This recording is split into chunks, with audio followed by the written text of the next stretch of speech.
The World is Filled with Beautiful Young People by Pat Ingoldsby. A tense young man with troubled eyes was afraid that he might be wasting my time. He took a white folded sheet of paper out of his pocket. He was afraid that I might not want to read it. Moments later, I was drowning in the beauty of his poem. The words were sensitive, brave, healing, and as singular as himself. I told him so. I said to him that he has got a great gift. Beautiful cracked eyes, he said. I thought you had a similar experience. My experience has been reading your poem, I said. It is amazing. We shook hands, very tight, and away he went.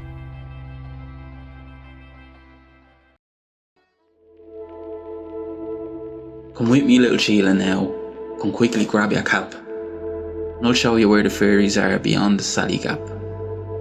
Quickly now, oh quickly, come and grab my outstretched hand, and I'll lead you to a wondrous place, a lovely fairyland. Close your eyes and dream now.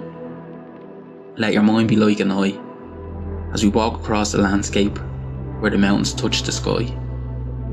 The sun is quickly sinking, and the dew is on the grass. Step lightly, little Sheila, we have reached the fairy pass. There before us dancing, on the secret purple shore, are 1,000 wee folk prancing, in their coats of speckled ore. An emerald cap tops every head, a smile on every face, dancing around in circles at a happy jolly pace. Oh look, there in the centre, 'tis the Queen upon her throne. She is calling little Sheila. Look, she calls to you alone.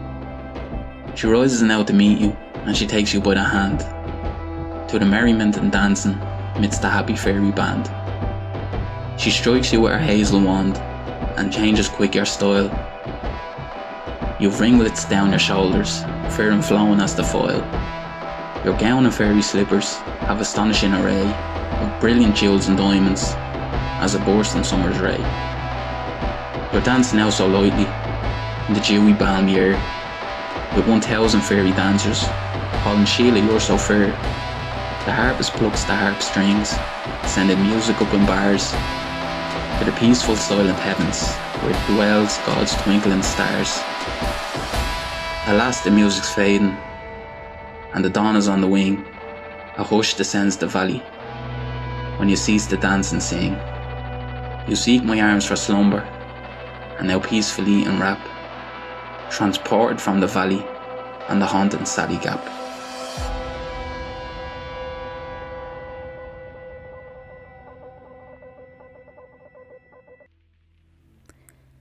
Laundry by Mary Coll. My grandfather sent everything to the nuns for a tour cleaning, including my mother. Fervently they washed away every stain, hold us up to the light, and there's hardly a trace of me left in her, or her left in me. Things are forever getting separated in the wash. A fawn silk stocking, a tiny pink sock with no matcher. The price to be paid for getting your laundry done. The Song of Zozimus. Gather round me, boys. Will yous gather round me and hear what I have to say, before old Sally brings me my bread and jug of tea. I live in Faddle Alley, off Blackpits near the Coombe, with my poor wife called Sally in a narrow, dirty room. Gather round me and stop your noise, gather round me till my tale is told. Gather round me, ye girls and ye boys, till I tell ye stories of the days of old. Gather round me, all ye ladies fair and ye gentlemen of renown. Listen, listen, and to me repair, whilst I sing of beauteous Dublin town.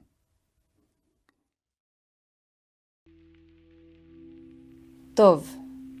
Hitum Srebrenica an 11 de Úl 1992. Le Nuala ní Dhomhnaill. Á léamh ag Ciara Ní É. Is lá Dubh é seo, Tá an spéir dubh, tá an airige dubh, tá na gordíní dubh, tá na crín dubh, tá na cric dubh, tá na busanna dubh, tá na carna a thugann na páistí scoil madsan dubh. Tá na siopaí dubh, tá a bhainneoga dubh, tá na srádanna dubh, is níla daoine é. Tá na nuachtáin a dhílann an chalín dubh, go bhfuil an falt láidir dubh irtí. Dubh, dubh, dubh. Tá an dámh dubh, tá an gaiir dubh, tá capal úd í bhráthig dubh, tá gach cur éin a scinan amach as an alta dubh. An chuireachmh a hasan amach de gná Lorraine an tréada, ní heisceocht níos mó, mar tá na cuireadh fad dubh. Tá na prátaí dubh, tá na turnipí dubh, tá gach bilóg cabáiste a churtha síos a dón curcáin dubh. Tá an sáspan dubh, tá an kittel dubh, tá gach tón curcáin as seo go páiltí líabán dubh. Tá na catlaigh dubh, tá na protestúnig dubh, tá na serbig is na croátig dubh. Tá gach ile chinne a hiúlann rumclán na crinne an bhadin chumh seo saoirigh dubh. Tá na politiciúirtí sciubbe, is siad a buint na gustis na nerbal dá chéile, ag iarraí a chur in na lí uirring nach fada go mbeidh gach dubh ina gheal. Is an té a leothach a bhisneach dó, nó a chreadach an méid a deireann siad. Níor bhiste dó béidir an cheiste chur, a bán na bowlaí a cílíonn sé seo anois nach mbeidh in scach dubh fréimhse ach seall. Ach ní dhéanfidsa.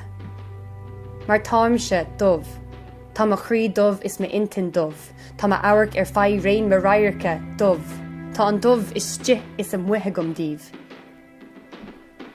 Mar gach pías a gúil, nó sméir, nó arna, gach deawan, nó deawal, nó daradéil, gach clete, fiagwara, nó íochtar baun broige, gach uamh, nó cawa, nó paul tóine, gach divagán dawan a chlugan ar nóchas, tám dubh, dubh, dubh. Mar tá sreaba nitse, caithear an airgid, argantária na ladina, bán.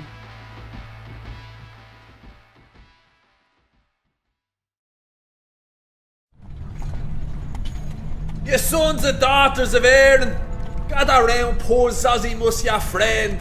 Listen, boys, until yous hear me charming song so dear. So gather round, and we'll hear a song of St. Patrick. St. Patrick was a gentleman, he came of decent people. Sure, he built a church in Dublin town and put it on a steeple. His father was a Gallagher and his mother was a Brady. And his aunt was an O'Shaughnessy and his uncle an O'Grady. So success attends St. Patrick's Feast, but he's a saint so clever. Oh, he gave the snakes and toads a twist and he banished them forever. But the Wicklow hills are very high and so's the hill of Hoatsore. But there's a hill much bigger still, much higher than them both soar. 'Twas on the top of this high hill St. Patrick preached his sermon, which drove the frogs into the bogs and bothered all the vermin. Well, there's not a mile in Ireland's Isle where dirty vermin musters. But there he put his dear foot and murdered them in clusters. The toads went pop and the frogs went hop, slap haste into the water, and the snakes committed suicide to save themselves from slaughter. 900,000 reptiles blew, each charmed with sweet discourses, and dined on them a killaloo in soups and second courses, where blind worms crawling on the grass disgusted all the nation. He gave them a rise which opened our eyes to a sense of our situation. No wonder that our Irish boys should be so free and frisky, for St. Patrick's taught them first the joys of tippling the whiskey. No wonder that the saint himself, to taste it should be willing, for his mother kept a sheeping shop in the town of Enniskillen. Oh, was I but so fortunate as to be back in Munster. 'Tis I be bound that from that ground I never more would once stir. For there St. Patrick planted turf, and plenty of the praties, with pigs galore, McGrath, star, and cabbages and ladies. Then my blessings on St. Patrick's fist, for he's the darling saint, oh, he gave the snakes and toads a twist. He's a beauty without paint, oh.